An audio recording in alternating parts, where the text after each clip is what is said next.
Hello, everybody. It says that I'm live. So, I guess first and foremost, I want to give a shout out and thanks for the shout out to Lauren B. Untitled Tarot yesterday. So, there will be more people here now, potentially. And that's fine. Um, but yeah, thank you, girl. I appreciate it. Also, so yesterday, I've been having this ongoing conversation with my friend. And the one that I went on vacation with. And I guess I was like real honest the other day. And even like when we were talking, I feel like I've gained this awareness and ability to be more cognizant and conscious in the moment, even when I'm upset, right? So it's like, well, I don't want to like blame anybody or I don't want to play tit for tat. I don't want to go back and forth. That's not what this is about. And so there were like a few times where it's like, well, I could have been like, oh, well, you did this and you did that and blah, blah, blah, blah, blah. But I'm like, that's not helpful. That doesn't lead to resolution. That's beside the point. Um, and so, and then I think like it was a combination of factors.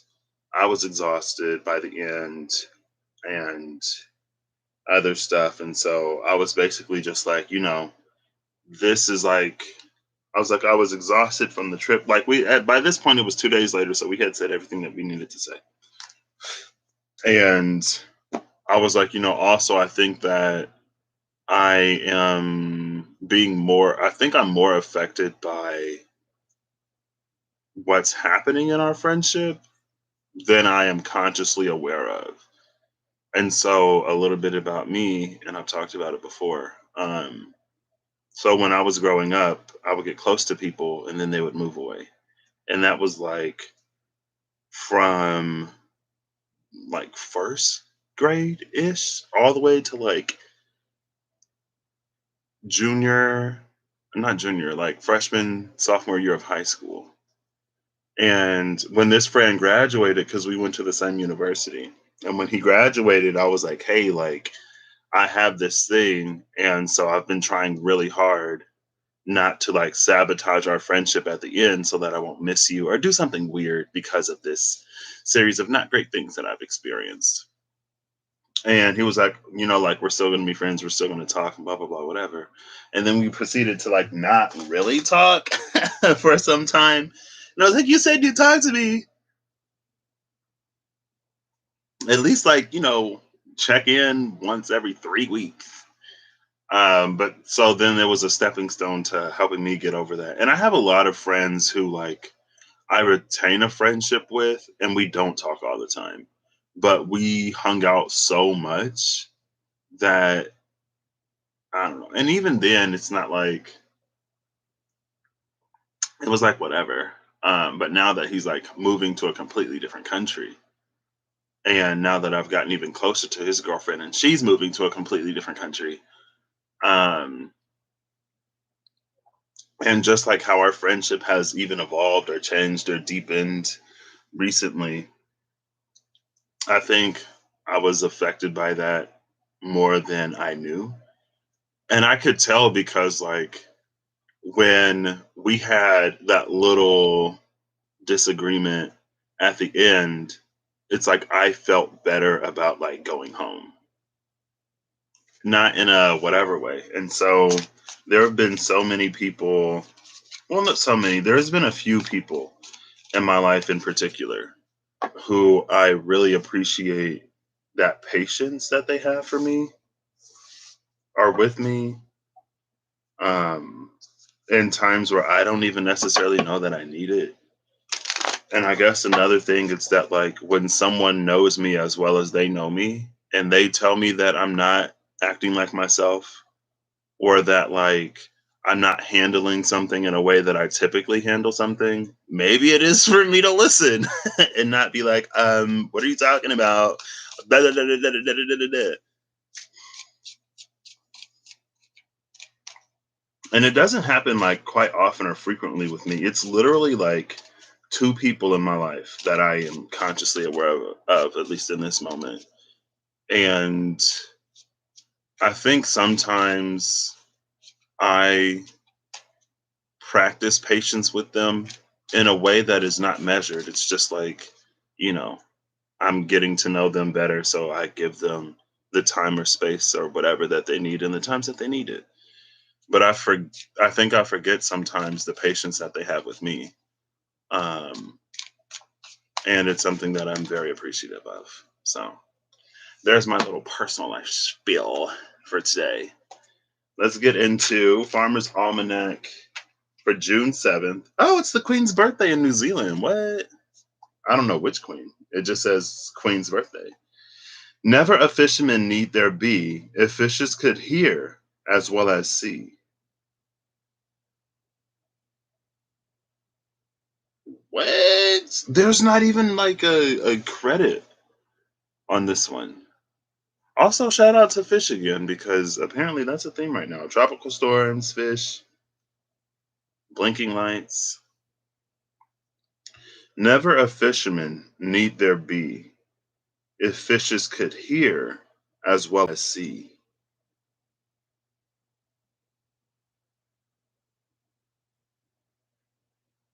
Girl, wait. Let's just run through this. So the first thing that comes to mind is well, two things. The fish of knowledge, Finn and the fish of knowledge. Shout out to Amanda from Autumn Car Messages. Um, and there was something about making people fishers of men. Maybe I'll go that route because I was thinking about the Hierophant. And then also, it's like, if you give a man a fish, he'll eat for a day. If you teach a man to fish, he'll eat for life. But that thing about being fishers of men and old Hierophant energy, one of my friends shared something about how so many like evangelical Christians can fall into certain camps of belief. And it's because, are they linked it to the preaching of the end times? And like I grew up in the church, and like the end times is something that was talked about constantly. And so, and again, it reminds me of that energy of like Hierophant energy knew that it wouldn't be around forever. And so what it did was it built in to its systems these certain fears of certain changes. And so whenever things start to progress or happen in a way, whenever things pull away from old Hierophant and their structure of power too much, then it triggers like this end times, it triggers this sort of moral, internal, ethical conflict within people that will have them act in ways, believe in ways, project themselves in ways that go against the faith itself. And so I know, like, in particular, like one of the things about the end times, it was always related to like LGBTQ plus rights, right? Whenever that came up and whether or not LGBTQ plus people should be able to get married and be recognized as people, then it's like, oh, it's a sign of the end times. It's a sign of the end times. If they get married, then the whole world is going to come to an end. And so it put like this urgency on certain people because of what they believe to be against it very vehemently to prevent like this end time sort of thing. And it's been like different things throughout history, right? Like when Obama got elected, people like, oh, it's the end times. Of course, with the pandemic, it's like it's the end times.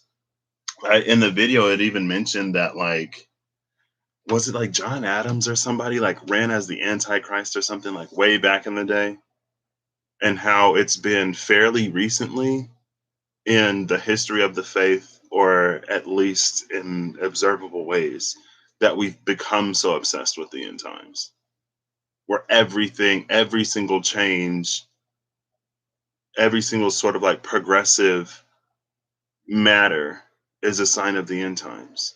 And so it keeps us stuck. It keeps some stuck. And that's the thing about, that's why it's like the being fishers of men. Never a fisherman need there be a fish as could hear as well as see. What's so confusing about this is that it's like, I don't know if it's like, well, if fish could hear and see, then they would never be caught.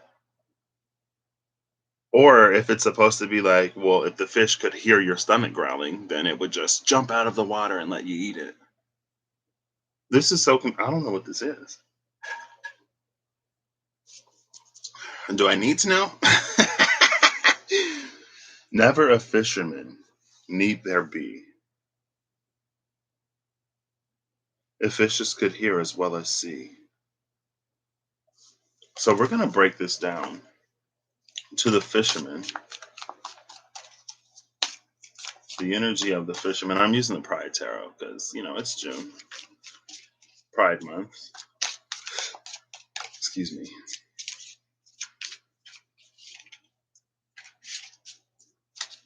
I went to my first Pride in 2016, I think, with one of my besties. We went to St. Louis, and she didn't tell me that it was Pride at the jump. But then I think like one day I looked it up and I was like, are we gonna be there for like Pride? And we were, and we went. And it was cute. And then I went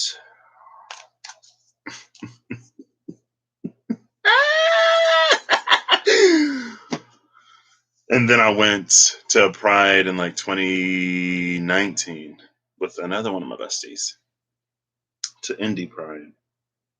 So the reason why I like laughed and stuff is because the title card came out. Now I leave for all of the decks that have title cards, I leave the title card in the deck as a sort of like it's kind of sort of carries the energy of the high priestess a little bit for me, where it's like, mind your business, live life and find out. There's no information here to be given. It's for you to experience. And I'm already like, I'm confused AF. Like, I don't know what this means. Never a fisherman need there be, a fishes could hear as well as see. And then this card comes out. I'm like, okay, so I'm meant to be confused. And if we're talking about old shadowy hierophant energy, then you're meant to be confused. But whenever you're confused, you're meant to do whatever hierophant tells you to do. You're not supposed to progress too much outside, because if you do, you don't need the hierophant. And the hierophant needs to be needed to keep itself in the position of power that it has.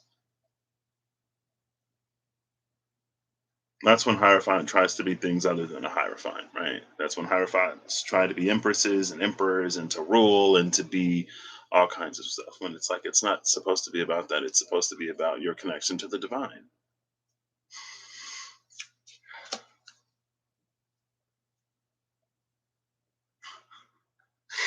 The Three of Swords, the Seven of Swords, and the Emperor. This is that hierophant. This is old shadowy hierophant keeping you in these spaces, keeping you in this space more often than not. So it can do this to you, so it can serve as this or feel like this. You're supposed to be confused, right? And that's why it's like never a fisherman need there be, if fishes could hear as well as see. Like if they had all of their senses, if they had more of their senses, if they weren't deprived of certain senses, then they would never be caught by a fisherman. It's not that hierophant energy would never exist, but it's like the shadowier, more controlling side of hierophant. The hierophant that tries to be the emperor would find it a lot more difficult to exist in this space.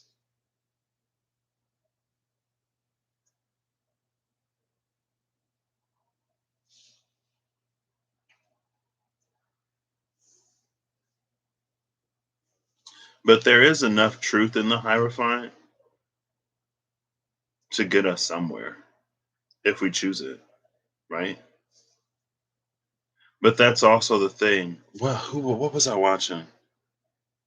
I was watching something recently.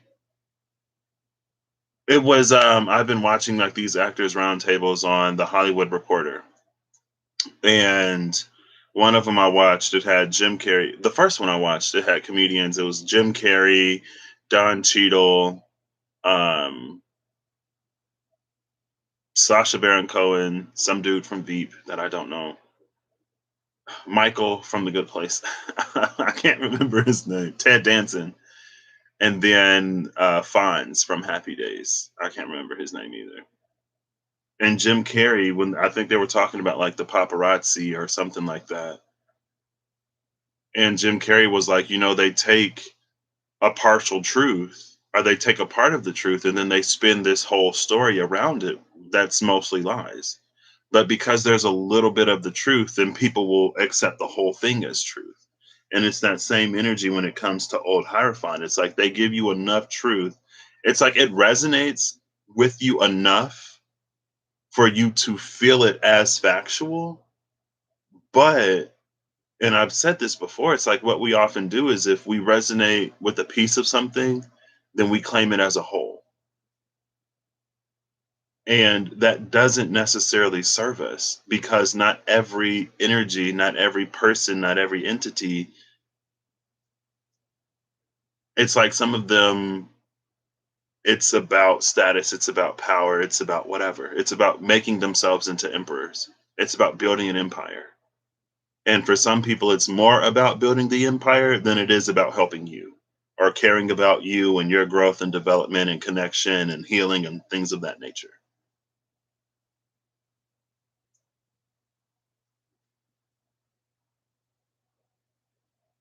And it's like sometimes we can be so wrapped up in our own pain or so wrapped up in the things that we so desperately want and need to be healed from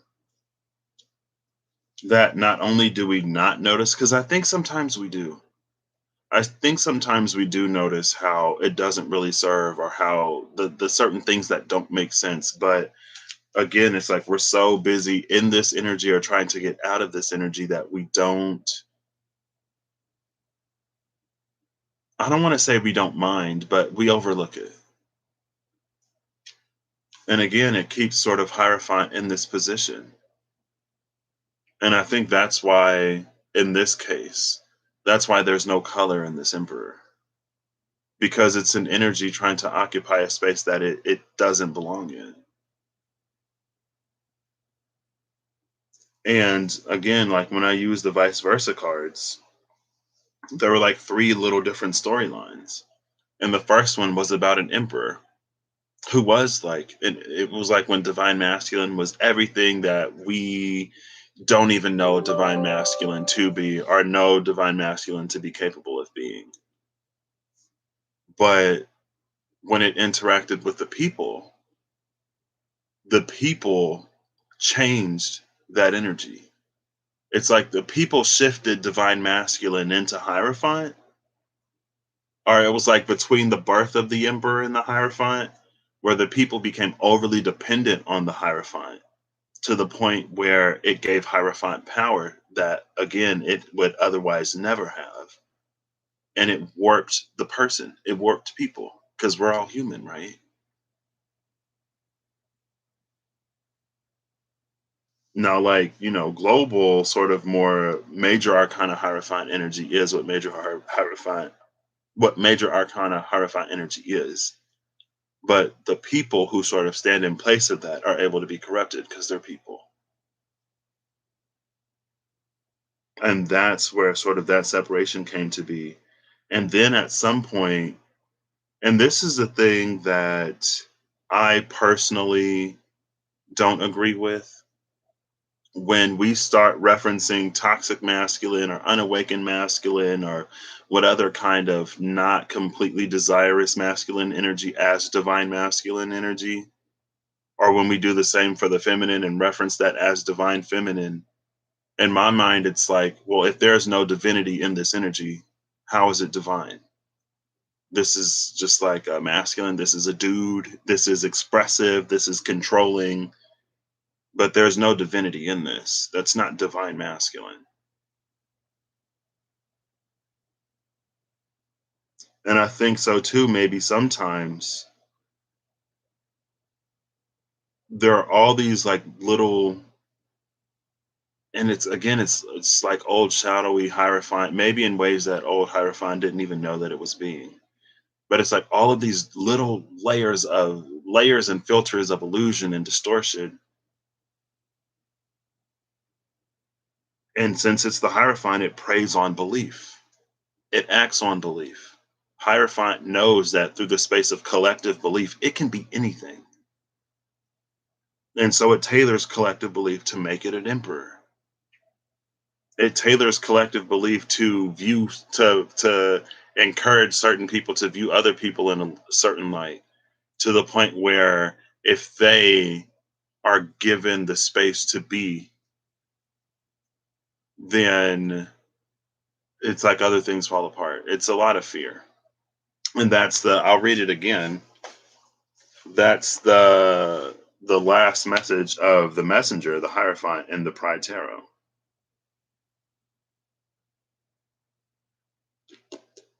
Let me find it. Actually, I'm gonna see what's around the Hierophant. Actually, I won't because the title card came out. So the messenger, which again is the Hierophant, asks you to question those foundations that are based on fear and submission. She asks you to run between physical and astral planes, questioning the roots of the situation and excavating the parts of it that keep you sound and allow you to breathe, the parts that rally your people and your connection to your community. The messenger asks you to lead by offering truth and elevating the voices of the unheard. And that was the fish energy yesterday. The energy of the fish was like us sort of moving between the astral and the physical and then the institutional planes, right? It's like when it comes to our external environment and our internal self, there's a certain conversation and alignment that needs to happen there. And then when it comes to the institutional plane and the world that we live in outside of that, like the organized world, there's also a piece of the conversation there. And all three pieces need to be in alignment. And again, it's like more often than not, because of a partial truth or because of a partial resonance, we'll buy full force or full heartedly into something. And it's been my personal journey since I've started. I haven't found anyone that 100% resonates for me all the time. Now, that's not to say that I haven't found people who like have messages that I'm like, oh my gosh, yes, like from top to bottom, girl, she resonates. She is me. Like, I'm not saying that, but like when it comes to like things as a whole, and what it's done for me is it's allowed me the space to sort of discover that for myself. And also, like, I can be like weird. So it's not surprising. I don't buy into anything fully, really. I always leave space for things to be wrong or different or whatever.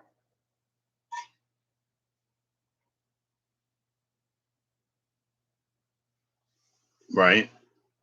And again, that's kind of sort of the energy here.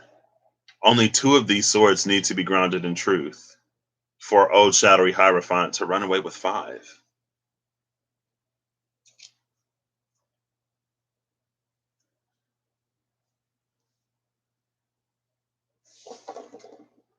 And I don't necessarily know why this is coming out today, but it's not for me to know. I guess it's just something worth saying or mentioning. Never a fisherman need there be if fishes could hear as well as see. Can fish hear? I don't think they can. I saw a video. They don't hear clearly what happens above the surface if they can hear. Because I saw a video of a whale in a tank somewhere, and it had learned to speak. And so one day, one of the whale caretakers got into, or there were these times when, like, they would get into the tank with the whale, and they would hear a noise saying, "Get out." And so they would go up, and they would like see that there was nobody around, or they would ask if someone was there, like tell them to get out, and it was like, no, it was the whale. The whale was telling the person, "Get out," like leave me alone. But and so they shared a recording of it, and in the recording, I was like, I can't hear "Get out." But it's like that's what the whale learned to get out to be from hearing things above the water while it was under the water. Because water distorts a lot of things. And that's another thing about this. It's that like hierophant energy, it's almost like there are these two bodies of water. Like let's say that we are freshwater creatures because our bodies need the space to put into the water inside of us all of the things that it puts into us, right? All of the little salts and stuff like that. And if it's too heavily sort of concentrated, there's not going to be any room for the salts that need to be exchanged between like different cells and stuff like that. And so then it's like, Hierophant keeps us in like salt watery sort of situations. So we're not operating. Oh my gosh, that was the day before. Rainbow trout prefer clear, cool, fresh water. Yeah, rainbow trout prefer cool, clear, fresh water. We're the rainbow trout. And so old shadowy Hierophant keeps us in like salt water that is warm. And so again, it's like it's this energy that makes us form a dependence on it that doesn't really serve us. Um, where was I going with that? Is that color? There's a little bit of color here. What? I don't know if that's blood, girl, or what. There's a little bit in her lips, a little bit, and then on her epaulette, is that what you said? The shoulder thing. There's a little bit of red right there. There's a little bit of red. She's like, I don't care who.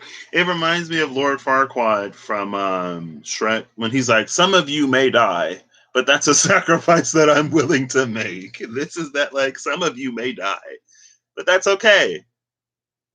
It's like, okay, girl. Like, okay. But like that's the energy here. Water distorts a lot of things. It distorts light, it distorts sound, it distorts the trajectory of certain projectiles, which is why like if you shoot into the water, eventually the trajectory of that bullet will behave differently than as if it were like above air, right? And so it's almost now this energy of like if these layers and filters were removed, if that which is used to control you was removed, you would see. And you would never fall for the hook, the bait, like regardless of what the bait is, you would never fall for it because you would know better.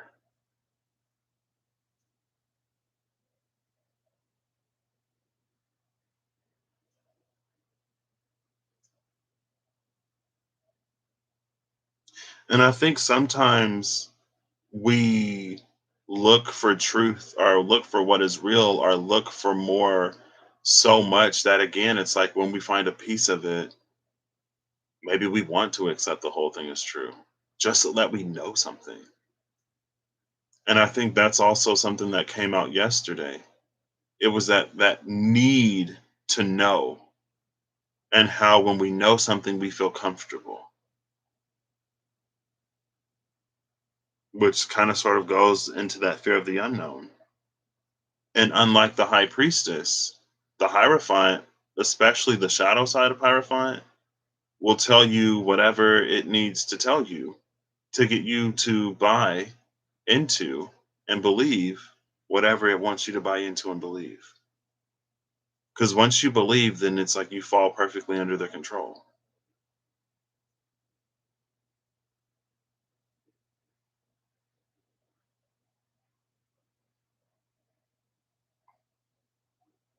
And is there? I guess there's no resolution. I feel like this is it. I mean, again, the title card came out, so it's a blessing for me that we even got the Three of Swords, the Seven of Swords, and the Emperor. That's Ten of Swords and the Emperor. Ten of Swords and the Emperor. Some of you may die, but that's a sacrifice that I'm willing to make. And it's like, what?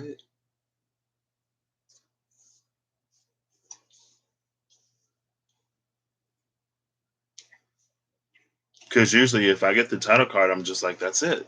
This is the end of the video. Everything else you're meant to experience. So this is one aspect of Hierophant, which is a lower aspect of Hierophant energy.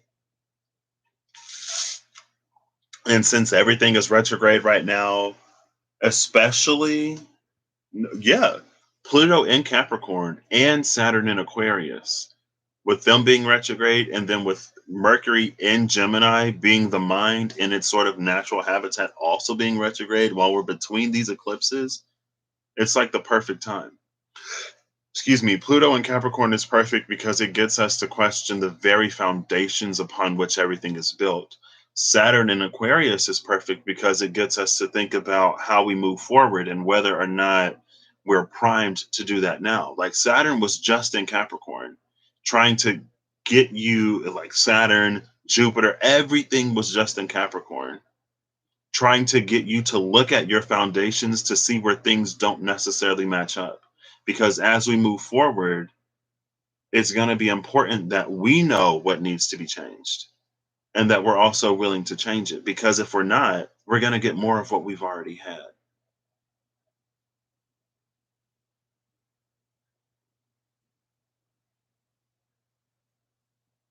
And it's like humanity has been asking for more.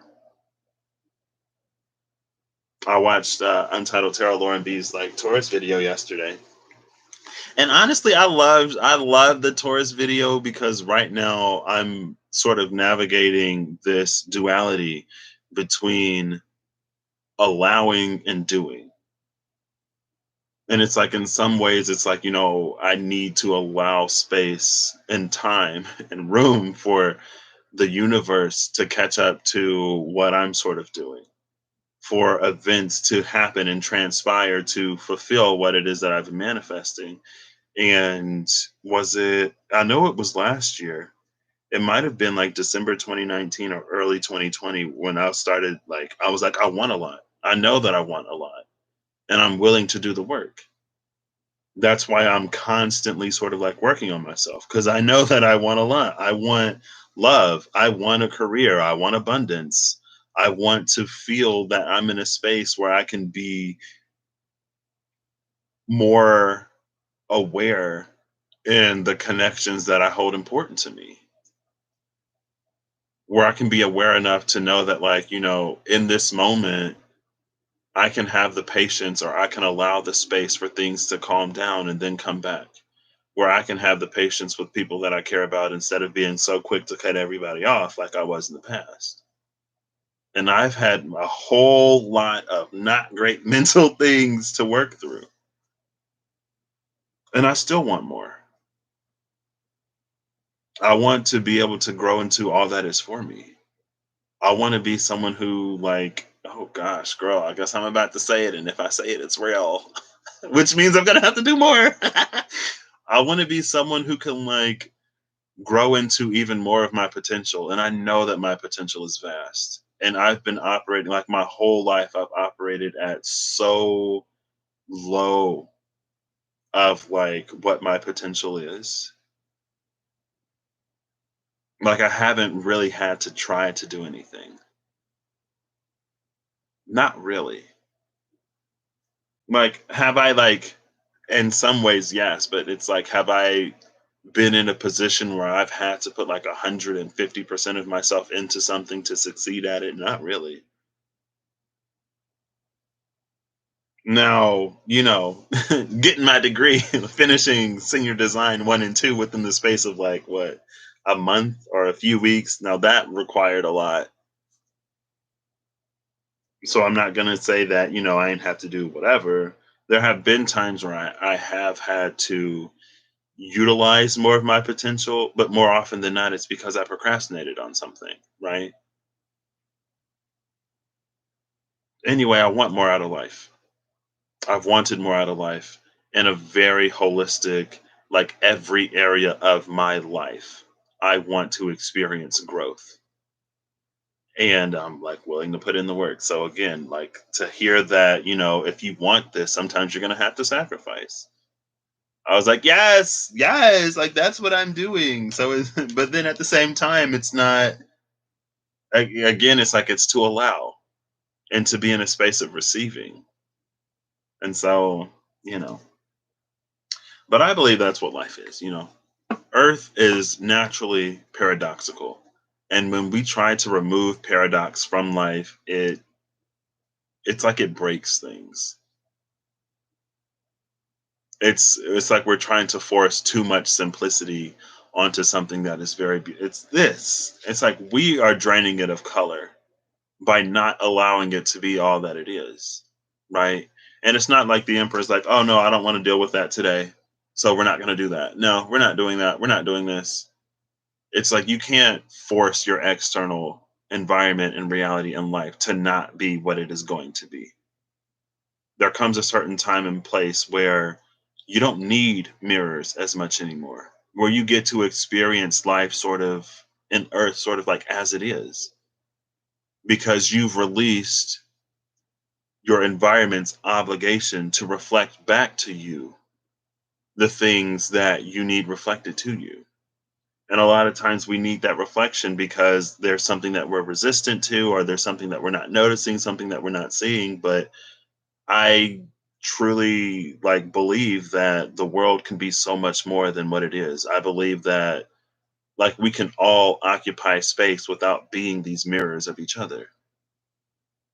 Because in that way it's almost to limit the divine.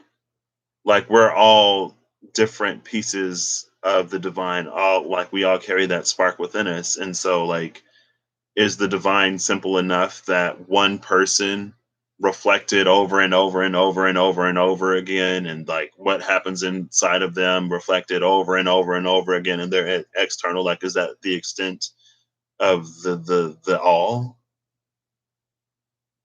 I don't think so, but I think that that's the experience that we have until we reach a point where it can be more. And that's what came out on the other channel yesterday in the space of the 3 of Pentacles and the Mystical Dreams Tarot. It's like what we're getting from spirit, what we're receiving from spirit is so almost infinitesimally small, such a small percentage of what it has the ability to do for us, to the point where spirit is asleep. And it's like there's so much, and that's like Turiel. When Turiel comes out now, it's like there's so much that like spirit like wants to do, and like it wants to have this presence, but we're not in a space where we can allow that, really. Ooh, bottom of the deck, Ace of Swords. This is some kind of, our senses are coming back in some way. Is that a shoe? It is a shoe. I love this because this seaweed in this shoe. So I just saw the other day I saw a trailer for, let me see. Let me see if I can find it. Oh, it's right there. That's the card I was looking for. Right under the Ace of Swords. Oh, look at this. Oh, snap. Okay, so the bottom of the deck was gorgeous. Let me see if I can put this back in order. So it was the bottom of the deck was the Tower. Followed by the Tower is the Ace of Cups, right? This is us in a space of allowing these things to be released. This is another Tower card with a crown. There's another deck I have. It's the vice versa's, I think, where the top of the tower is literally a crown. And again, for me, it echoes and mirrors this Ace of Swords energy. Because with the crown on top of the tower, we don't have room to receive anymore. We don't have room to grow beyond what, like, the structures that we found ourselves in. That's why the tower happens, to blow the crown off so like we can start to receive more and to embody more, right? Not to just receive it, but to also be able to do something with that information in a way that is impactful. So after the tower is the Ace of Cups, and again, spirit is pouring into us. And then we have the Ten of Cups, which is numerologically the same as the Ace of Cups, but it creates the space for us to experience outside of us and within us. I feel like this Ten of Cups is more than what we would think the Ten of Cups is. But either way, it's gorgeous, it's beautiful, it's fantastic. And then after the Ten of Cups is Justice, followed by the Chariot, followed by the Star. Justice, the Chariot, and the Star, right? So we have the Tower and the Star, 16 and 17. Everything that happens in between the Tower and the Star, Ace of Cups, Ten of Cups, Justice, and the Chariot.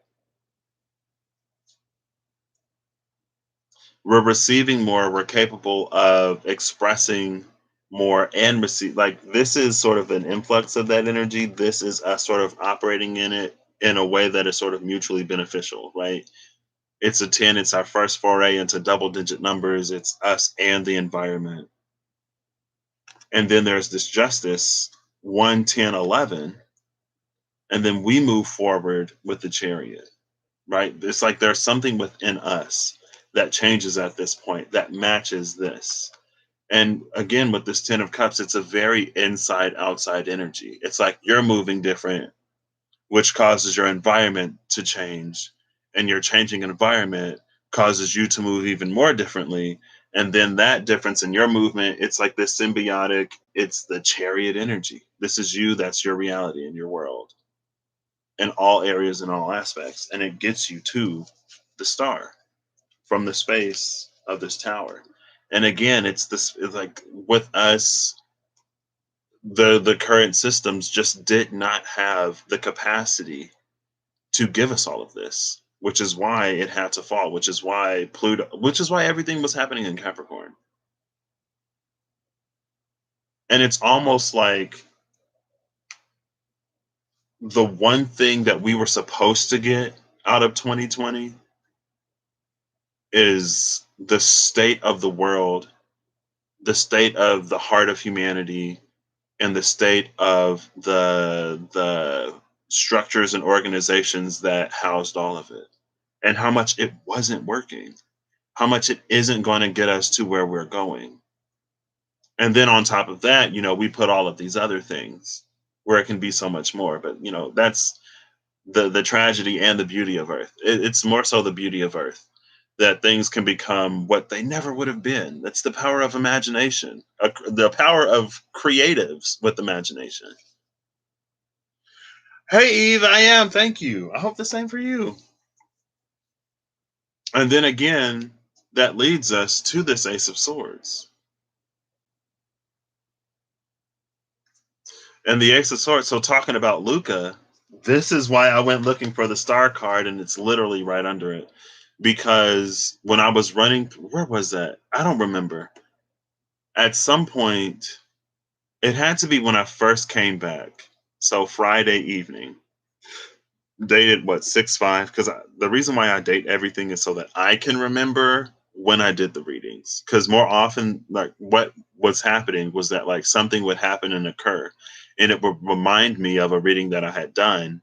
But like there was no way, like I would have to click into the video and look at the date, and I was like, that's too much work. I'm just gonna put the date on everything, so then I can go back and find it. I was like, oh, it was around this time this was happening. Let me go back and watch it. That's why I date everything. Um, but it was like the fool and the star that came out under this shadowy hierophant energy, where it's like, we again, it's this energy, we need to be placated so badly that we would sacrifice even more. It's like we would sacrifice future happiness, we would sacrifice that Ace of Cups, 10 of Cups, overflowingness, over fulfillment, just to prevent this future pain. That it's like, if you do the healing with that internal external, it's like it's things that you wouldn't experience anyway.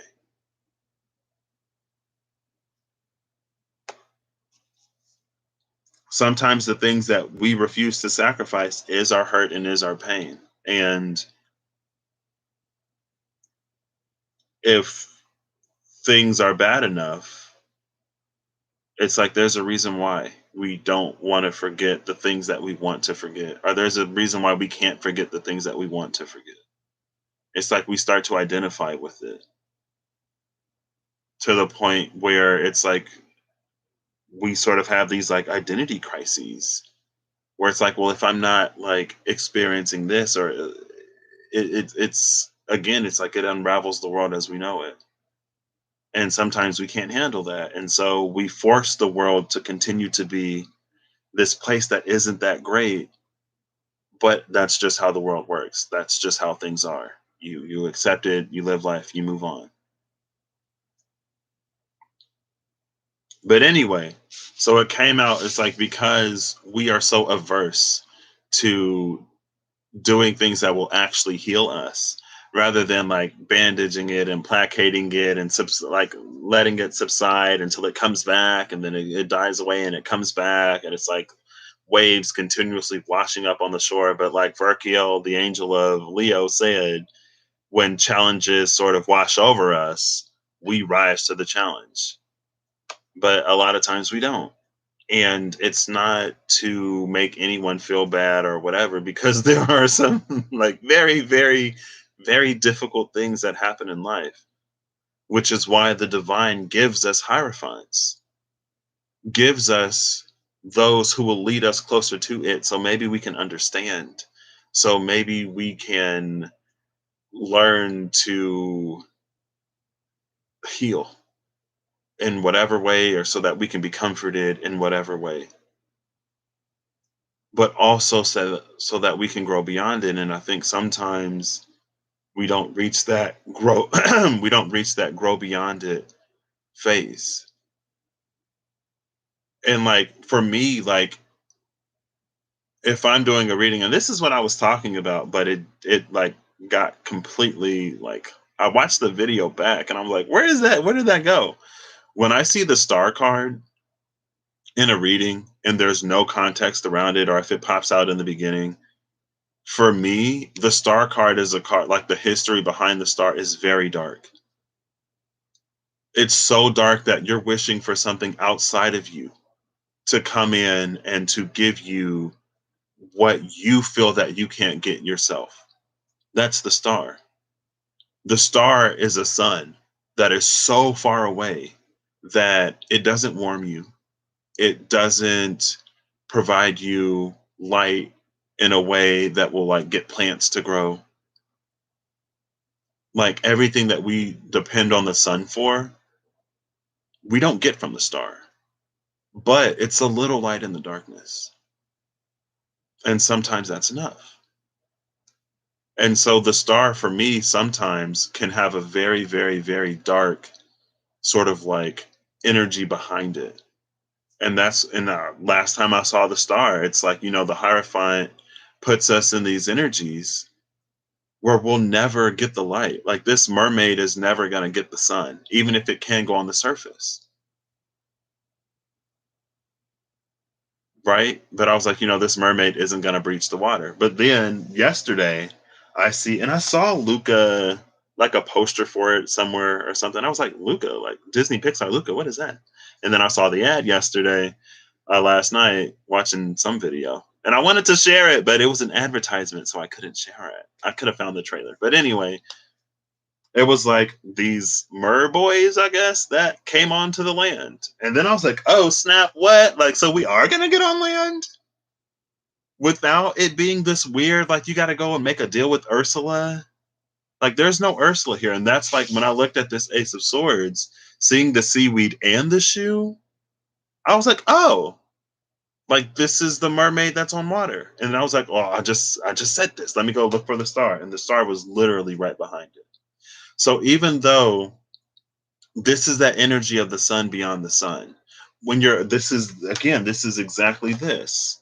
This, if fishes could hear as well as see, is this energy.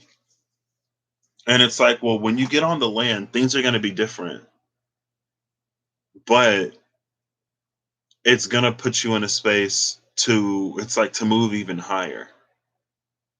And it's like, it's what, Darwinian, not necessarily Darwinian evolution, because Darwinian evolution is more survival of the fittest. It's just sort of like our general model of evolution. At first, everything was in the water, and then some things came onto the land, and then they evolved on the land to the point where, we have us and everything on the land. And there are some things that can exist on land and in water, some amphibious creatures. There are also things like dragonflies that start their lives in the water and then they come onto the land, right? So there is an energy of evolution here, but under this system, it's like we never find it. And again, it's like intentionally confusing. There are certain things that are intentionally withheld because again, it's like, well, everyone if everyone is their own emperor, then we don't need Hierophant to be our emperor. Like if I can do all this for myself, I don't need you to be here anymore. I don't need your tutelage anymore. I don't need your mentorship anymore. I don't need your sort of half truths anymore when I can find a whole truth.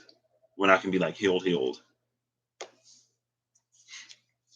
And it's not entirely on the Hierophant because that's what we have demanded Hierophant be. We put Hierophant in the position to have as much control of us as it does. And I would say personally, like for me myself, like I don't want to live a life where I have to micromanage everything, right? So I don't personally believe that like government itself is evil. I don't believe that law itself is bad or politics itself isn't great to the point where we need to completely abolish whatever and be like these tribal sort of lawless whatever. It's like we haven't had a we haven't really experienced a government that cared about people. We haven't really experienced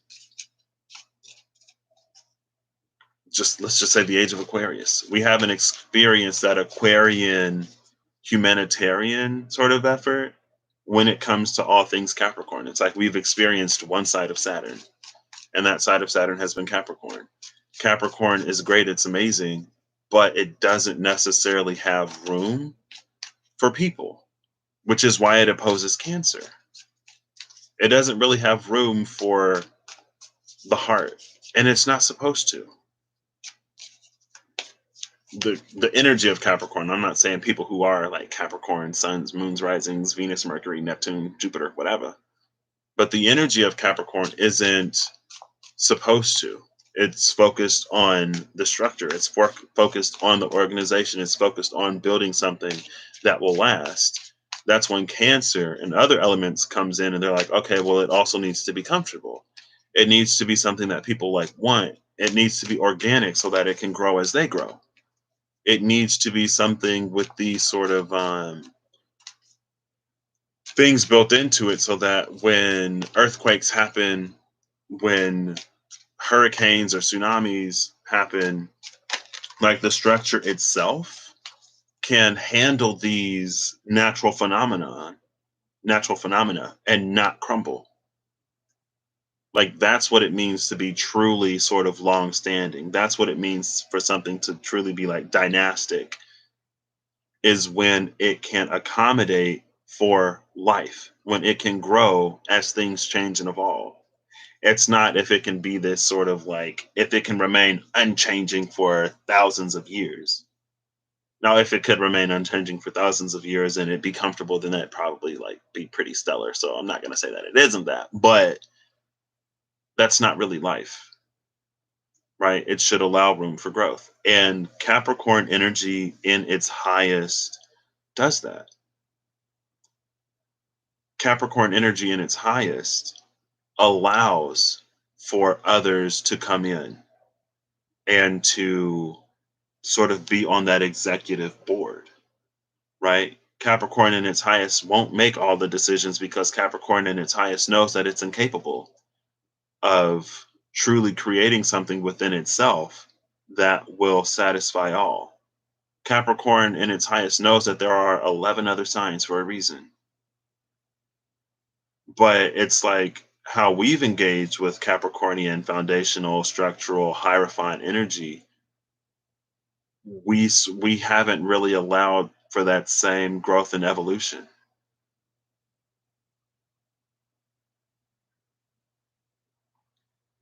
which is why again everything was happening in Capricorn while the South Node was in Capricorn. Before the South Node moved into Sagittarius, right? Capricorn is like the actual physical structures and the organizational flow chart.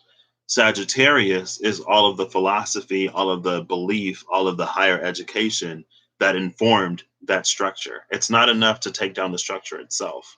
We also have to look at how that structure came to be in a way that we can prevent it from happening again. So when South Node moves into Scorpio, it's like, okay, we are effectively transforming this thing so that we won't have a repeat of this situation in the future. And that's the thing that I don't like about astrology. That's the thing that I don't like about how I've heard a lot of people who would probably call themselves astrologers talk about astrology. Because I don't believe that we have to continuously experience the same thing over and over and over and over and over. We had these aspects in 1972. We had these aspects in 1853, 1754, 1455. And it's like, so through the course of hundreds of years of supposed human evolution and growth, we're still repeating history. So to me, that means that we haven't learned anything. And then when everything sort of fell apart and when everything started happening from the space I was in, I was able to observe, yeah, even within the space of spirituality, we haven't really learned anything. We experience the same tower moments, the same dark nights over and over and over. Like there's a disconnect there. Something isn't happening. If we're supposed to be ascending and growing, and I know that it's a spiral sometimes, it's an upward spiral. But it's like we shouldn't be falling prey to the same things. We shouldn't have the same issues today that we had hundreds of years ago. It's a testament to how much hasn't changed. It's a testament to how stagnant we've been and how long we've been stagnant. Like we continue, like we get these same aspects, but our solar system is continuously moving, right? And we know that. You know, like when we talk about Schumann, well, I've heard some people when they talk about Schumann resonance, right? It's like, well, our solar system is in a position now that it wasn't before. So outside of our solar system, our sun is experiencing these different forces in these different environments as it's hurling through the cosmos. So from Earth, does it look like everything hits the same 12 points in the sky? Yeah, sure. But if we zoom out, it's like things should be moving and things should be shifting. Our solar system isn't where it was at that point, right? Schumann now isn't what Schumann was back then. Maybe. And the card that came out when I was talking about that, it's the Seven of Pentacles. But this Seven of Pentacles carries a very, first of all, there's like an anchor here. Secondly, that anchor is a pickaxe, so it can go deeper. Third of all, it's like this tree of life energy, and it's connected to all seven chakras. And this up here, like this is that as above, so below, as within, so without. If things have been that stagnant outside of us, and then again, it's like if you look at human rights issues, if you look at everything that happened last year, and for me, it was just incredibly disheartening, I guess, to hear some spiritual people talk about everything that was happening in the world to be resolved as an illusion, as a distraction, as things that don't matter. And it's like, I don't want to cry, but it's like people are hurting in very, very real ways. And for those who would be bastions of love and light, those who would hold so much of the divine, for them to like not even care. That's when I was like, and that's when I made my second channel. That's when I really started using my voice because I'm like, this isn't a spirituality that I want. Because this spirituality is no different than those who are unawakened, those who are in the matrix, who still don't care. It's like, but you're not doing anything to change anything either. So by you ignoring everything, by you bypassing, it's keeping everything exactly the same. It's like you're manifesting world peace, you're manifesting love and light. But when the earth shows you how it's hurting, you do nothing to bring that in. You anchor nothing. You do nothing. You keep everything exactly the same.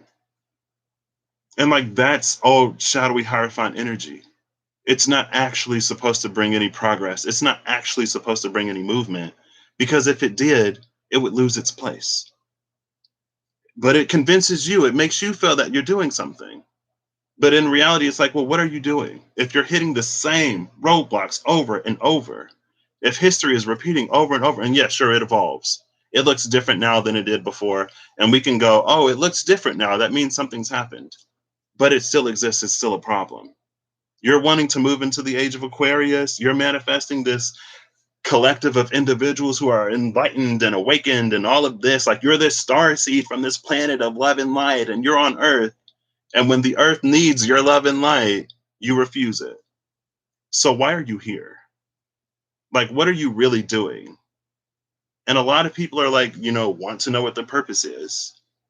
Well, maybe your purpose is to be somebody on Earth who cares about people. Maybe your purpose is to be somebody on Earth from the Pleiades or Andromeda or whatever that can get us more like that, right? But you don't get us like that by not doing anything. And again, it's like the people, like, that's like if you have a friend and they say that they care about you, but every time you bring something up to them, they ignore you, or they minimize your problems, or they then talk about themselves, or they just like go on about their day. And it's like, okay, well, do you really care about me? Because I'm letting you know like what's up with me and you don't care. And that, again, for me, that's the point when I was like, okay, like, that's why I'm like, I don't care about people who are stuck in the matrix, who are unawakened or whatever. It's like for those who would call themselves spiritual, for those who would come into more and more of the power that lies within their spark of the creator, for them to not use it in a way that actually changes anything. Like, we're on Earth, right? We're not anywhere that we're not. We are also here. And you're manifesting things for here, supposedly collectively.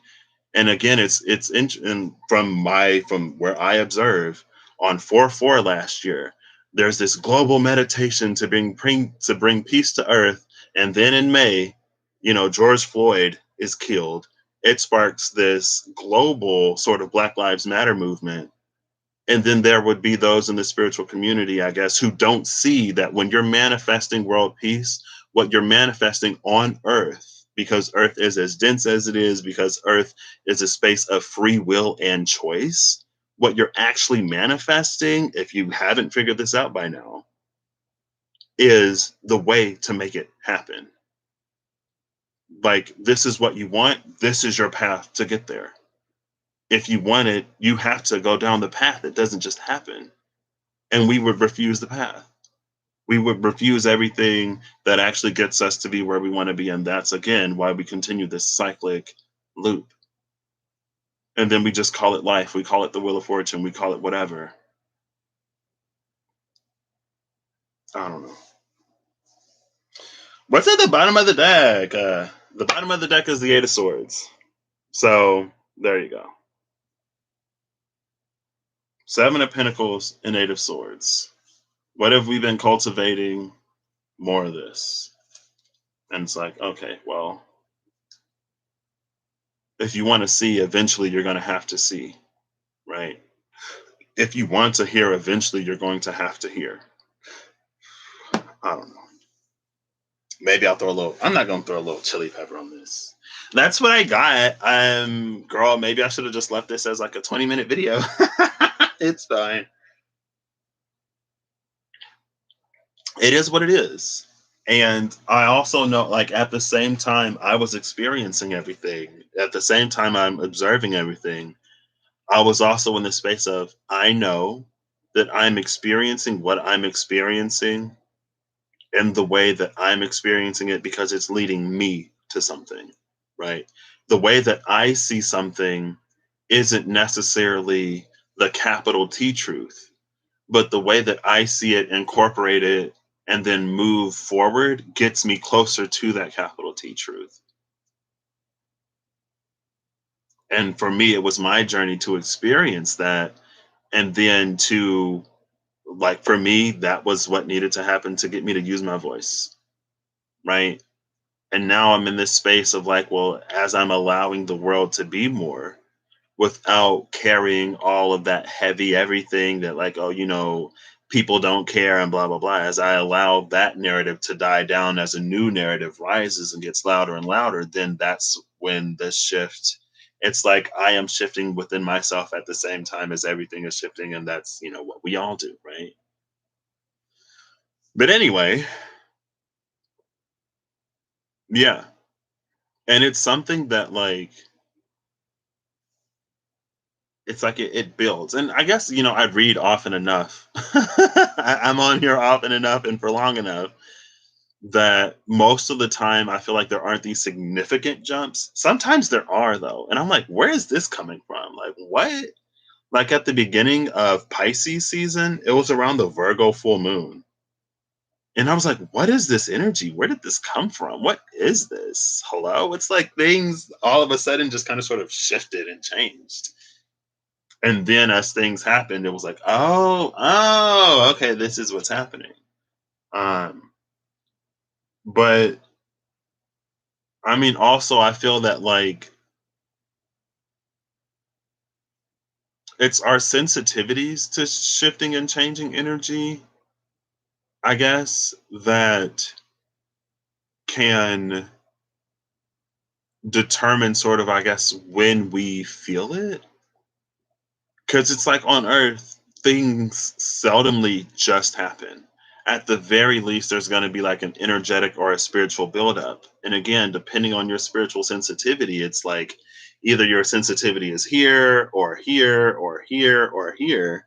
And as this energy slowly builds up to the point where it reaches critical mass and it can affect the Earth, like these spiritual meteors that hit the planet, I guess, or the sun, right? As they hurtle through the atmosphere, instead of them being broken down, they actually build up. And then it's like boom, right? But depending on when your sensitivity is, like you can feel it happening. So a lot of these portals, it's like the energy is there before the portal, the energy is there before the moon, and we feel them. But I guess like I'm not the type of person to wait. My birth cards are the Tower and the Chariot. So, if that when I saw the Tower Chariot, I was like, okay, yeah, that's me. Like, yeah. That's why I'm continuously moving forward. That's why I allow things to sort of fall apart. I don't know. I don't know. All right. I hope you'll have a good whatever whenever you see this. I hope you're acting in alignment to make all that you wish to experience your reality. Again, thank you, Lauren, for the shout out, girl. um, yeah, this is me, I guess. That's my light. It's doing whatever it wants to do. Eve, I was watching one of the videos back.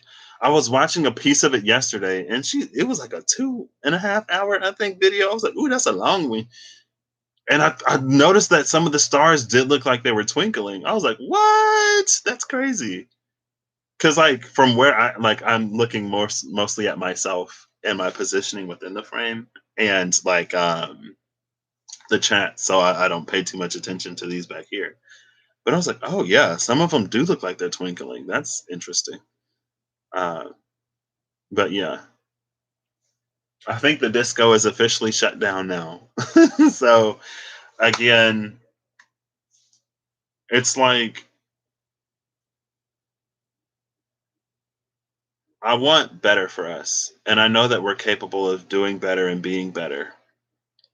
Um, and sometimes it's because things were the way that they were for as long as they were that it can be difficult to really move forward in a way that we don't have a lot of a conceptualization of like it actually being. And again, like there are these structures and organizations and places that it's like structure itself isn't bad.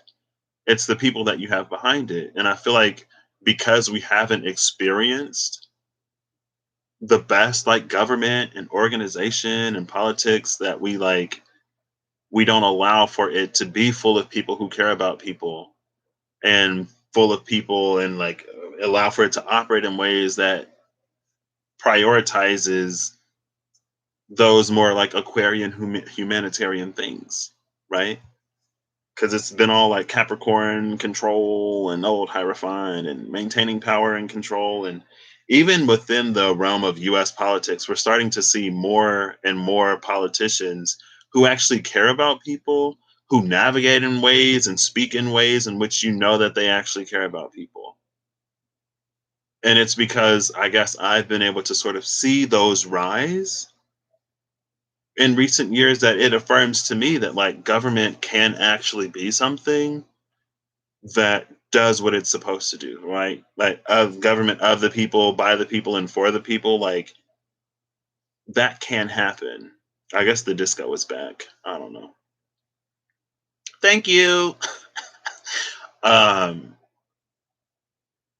and there are these other things. It's like people will be like, "Oh, you say you want this. Well, look at this country and look at that country. Look at all these places where it's not working. Are you sure you want this?" And I'm like, "Girl, well, like if you put corruption anywhere, it's not going to work. Hello?